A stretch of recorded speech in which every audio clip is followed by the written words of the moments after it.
সকলকে বড়দিনের শুভেচ্ছা জানাই এবং সকলকে মেরি ক্রিসমাস জানিয়ে আজকের এই দিনটি শুরু করতে চাই। যে প্রভু আপনাকে আশীর্বাদযুক্ত করুন, আপনার পরিবারকে এই দিনে আশীর্বাদযুক্ত করুন। এবং আসুন আজকে আমাদের যে আলোচ্য বিষয়, সে বিষয় হবে যে আমাদের জন্য ত্রাণকর্তা জন্মিয়েছেন। সে বিষয় নিয়ে আজকে আমরা আলোচনা করব। তাই যতজন ঈশ্বর সন্তানের আপনারা যুক্ত হয়েছেন, শুরু থেকে শেষ অবধি ঈশ্বর বাক্য শোনার জন্য অনুরোধ থাকলো। আসুন আমরা এই বড়দিনে এই মুহূর্তে ঈশ্বরের বাক্য আমরা শুনি। লূক তার 2:11 কারণ অদ্য দাউদের নগরে তোমাদের জন্য ত্রাণকর্তা জন্মিয়েছেন। ঈশ্বর তার বাক্যে আমাদের প্রত্যেককে আশীর্বাদযুক্ত করুন, আমেন। হে আমাদের স্বর্গের পিতা, প্রেমময় প্রভু, তোমাকে ধন্যবাদ দিই এই বড়দিনে, এই মুহূর্তে। প্রভু তোমার যতজন সন্তানেরা প্রভু একত্রিত হয়েছে, তোমার বাক্য শুনছে প্রভু, প্রত্যেককে শ্রোতা বক্তা উভয়কেই প্রভু তুমি আশীর্বাদ করো। এবং এই বড়দিনে প্রভু গো, তোমার বাক্য মধ্য দিয়ে প্রভু গো তাদের জীবনে তুমি নতুন করে জন্ম নাও এবং তাদের হৃদয়কে নতুন করে তুমি গড়ো। সকলকে সঙ্গে তুমি থাকো, এই প্রার্থনা যিশু নামে চাই, আমেন। আজকে আমরা দেখি আমাদের পিতা ঈশ্বর তিনি বলতে চান যে দাউদ নগরে ত্রাণকর্তা জন্মিয়েছেন। অর্থাৎ সেই দাউদ নগর বলতে পিতা ঈশ্বর তিনি আজকে আমাদেরকে বলতে চান যে আমাদের ত্রাণকর্তা তিনি প্রত্যেকের হৃদয়ে তিনি জন্ম নিতে চান, প্রত্যেকের হৃদয়ে তিনি নতুন করে আসতে চান। কারণ পিতা ঈশ্বর তিনি আমাদের ত্রাণ করতে চান, তিনি আমাদের রক্ষা করতে চান। যদি আমরা প্রথম বিষয় যদি আমরা দেখি যে আমাদের ত্রাণকর্তা তিনি খ্রিস্ট এবং তিনি জীবন্ত প্রভু। যদি আমরা মথি তার 16 অধ্যায় 16 পদ আমরা পাঠ করি, সেখানে লেখা আছে যে সিমন পুত্র উত্তর করিয়া কহিলেন, আপনি সেই খ্রিস্ট জীবন্ত ঈশ্বরের পুত্র, আমেন। অর্থাৎ যে ত্রাণকর্তা তিনি এই জগতে তিনি জন্ম নিয়েছেন, সেই ত্রাণকর্তা তিনি বলছে আমাদের খ্রিস্ট, তিনি জীবন্ত ঈশ্বরের পুত্র, হালেলুয়া। অর্থাৎ তিনি খ্রিস্ট বলতে আমাদের মসীহ, আমাদের ত্রাণকর্তা, আমাদের রক্ষাকর্তা এবং আমাদের উদ্ধারকর্তা প্রভু, হালেলুয়া। সে বিষয়ে আজকের এই দিনে পিতা ঈশ্বর তিনি আপনাকে বলতে চান যে প্রভু যিশু তিনি ত্রাণকর্তা, তিনি রক্ষাকর্তা, তিনি উদ্ধারকর্তা এবং আপনার জীবনে মসীহ হয়ে তিনি এই জগতে এসেছেন যেন আপনাকে উদ্ধার করেন, আপনাকে রক্ষা করেন। এবং এই ত্রাণকর্তা বলতে আরেকটি বিষয় বলতে চাই, সেই বিষয়টি হলো যে তিনি জগতের ত্রাণকর্তা। এই সমস্ত জগৎ যদি আমরা চিন্তা করি, এই সমস্ত জগতে তিনি ত্রাণকর্তা। যদি আমরা যোহন তার 4:42 পদ আমরা পাঠ করি, সেখানে লেখা যে আর তাহারা সেই স্ত্রীলোককে কহিল, এখন যে আমরা বিশ্বাস করিতেছি সে আর তোমার কথা প্রযুক্ত নয়, কেননা আমরা আপনারা শুনিয়াছি ও জানিতে পারিয়াছি যে ইনি সত্যই জগতের ত্রাণকর্তা, আমেন। অর্থাৎ পিতা ঈশ্বর তিনি আমাদের প্রত্যেককে এই দিনে বলতে চান যে সত্যই প্রভু যিশু তিনি জগতের ত্রাণকর্তা। একটি ঘটনা আপনাদের বলতে চাই।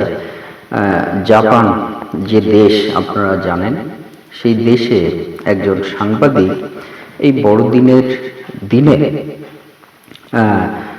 সেই সাংবাদিক রাস্তায় রাস্তায় বড়দিনে ঘুরে বেড়াচ্ছিল বিভিন্ন জায়গায়।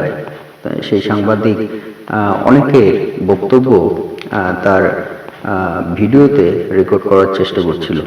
আর সেই সময় সেই জাপানে যখন ঘুরে বেড়াচ্ছে সাংবাদিক, একজন তরুণীকে সেই সাংবাদিক তিনি প্রশ্ন করল যে এই ক্রিসমাস বা বড়দিন এর অর্থ কি আপনার কাছে, এই বড়দিন মানে কি?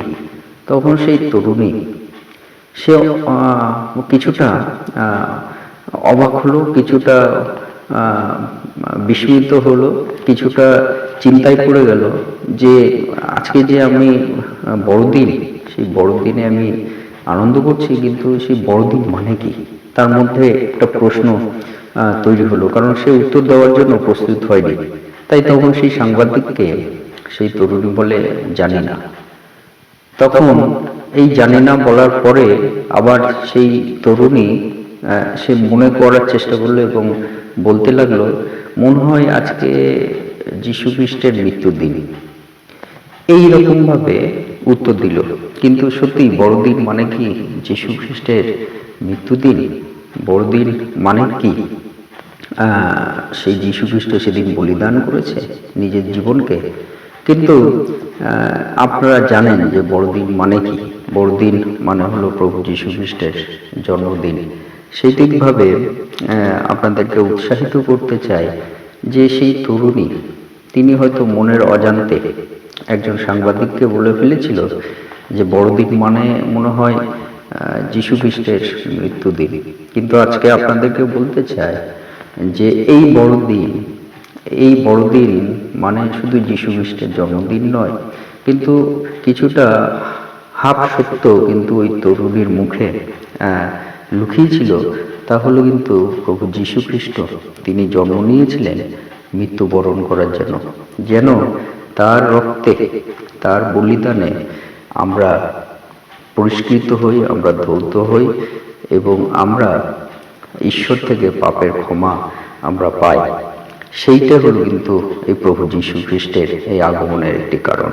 তাই আজকে বলতে চাই যে যীশু খ্রিস্ট তিনি ত্রাণকর্তা, তিনি জন্মেছেন, তিনি কিন্তু শুধুমাত্র একজনের জন্য এই জগতে তিনি জন্ম হয়নি, কিন্তু তিনি এই সকলের জন্য এই জগতে তিনি জন্ম হয়েছেন এবং তিনি সকলের ত্রাণকর্তা। তাই তিনি কিন্তু সত্যই এই জগতের সকল মনুষ্যের ত্রাণকর্তা। তাই আজকে এই বড়দিনে যিনি ত্রাণকর্তা যীশু খ্রিস্ট তিনি জন্মেছেন, তিনি কিন্তু আমাদেরকে ত্রাণ করার জন্য, উদ্ধার করার জন্য তিনি জন্মেছেন। হালেলুয়া। এবং শেষে বলতে চাই যে ইনি সকলের প্রভু, প্রভু যীশু খ্রিস্টই সকলের প্রভু। যদি আমরা 10 অধ্যায় 36 পদ আমরা পাঠ করি, সেখানে লেখা আছে, তিনি ইসরায়েল সন্তানগণের নিকটে একটি বাক্য প্রেরণ করিয়াছেন, যীশু খ্রিস্ট দ্বারা সন্ধির সুসমাচার প্রচার করিয়াছেন, ইনি সকলের প্রভু। আমেন। অর্থাৎ এই প্রভু যীশু তিনি যে আমাদের ত্রাণকর্তা, তিনি সকলের প্রভু। কেন আমরা সে বিষয়টি বলবো? কারণ আজকে আপনাদেরকে উৎসাহিত করতে চাই শেষ একটি বিষয় বলে, যে আমাদের জীবনের সবচেয়ে বড় প্রয়োজন কি? আমাদের জীবনে যদি সব থেকে বড় প্রয়োজন তথ্য বা জ্ঞান এইগুলো আমাদের থাকে, তাহলে ঈশ্বর তিনি আমাদের জন্য শিক্ষাবিদ বা শিক্ষক বানাতেন। আমাদের জীবনের সব থেকে প্রয়োজন যদি আমরা প্রযুক্তি দেখতাম, তাহলে ঈশ্বর আমাদের জন্য সায়েন্টিস্ট বা বিজ্ঞানীদের পাঠাতেন।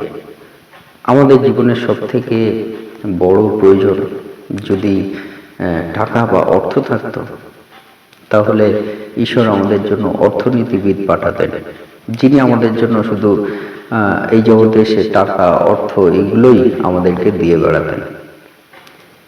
কিন্তু এই জগতে যদি আমরা দেখি, অনেক শিক্ষক, শিক্ষাবিদ এই জগতে আছে, এই জগতে অনেক বিজ্ঞানীরা আছে, তারা বিভিন্নভাবে প্রযুক্তি তৈরি করছে। এই জগতে অনেক অর্থনীতিবিদ আছে, তারা বিভিন্নভাবে তাদের ফাইন্যান্স দেশে সেগুলো কিন্তু পরিচালনা করছে। কিন্তু এইগুলোই কি সত্যিই আমাদের সব থেকে বড় প্রয়োজন? কিন্তু আজকে আপনাদের বলতে চাই, আমাদের জীবনের সব থেকে প্রয়োজন হলো ক্ষমা, যা কিন্তু এই জগতে কেউ দিতে পারে না। তা হলো স্বয়ং প্রভু যীশু খ্রিস্ট। তিনি এই জগতে জন্ম নিয়েছেন যেন আমাদের পাপ থেকে তিনি ক্ষমা করতে পারেন। মথি তার 1 অধ্যায় 21 পদে আছে, প্রভু যীশু খ্রিস্ট, তাহার নাম প্রভু যীশু খ্রিস্ট রাখা হবে এবং ইনি সকলের পাপের ত্রাণকর্তা হইবেন। আমেন। অর্থাৎ আমাদের পাপ থেকে ক্ষমা করার জন্যই কিন্তু প্রভু যীশু খ্রিস্ট তিনি এই জগতে আসিয়াছেন। আর সেই মধ্য দিয়ে কিন্তু আমরা আমাদের জীবনের যে সবচেয়ে প্রয়োজন ক্ষমা, আমরা কিন্তু সেই প্রভু যীশু থেকে আমরা পেতে পারি। আর শেষে এইটি বলতে পারি, এই বাক্যে যেমন লেখা আছে, ইনি সকলের প্রভু, তিনি হলেন প্রভু যীশু খ্রিস্ট। তাই আসুন সেই প্রভু যীশু খ্রিস্টকে আমরা বিশ্বাস করি, তার চরণতলে আমাদের জীবনকে আমরা সমর্পিত করি, যে ইনি আমাদের প্রভু যীশু খ্রিস্টই আমাদের সকলের ত্রাণকর্তা প্রভু। ঈশ্বর তার বাক্যে আমাদের প্রত্যেককে আশীর্বাদ যুক্ত করুন। আমেন।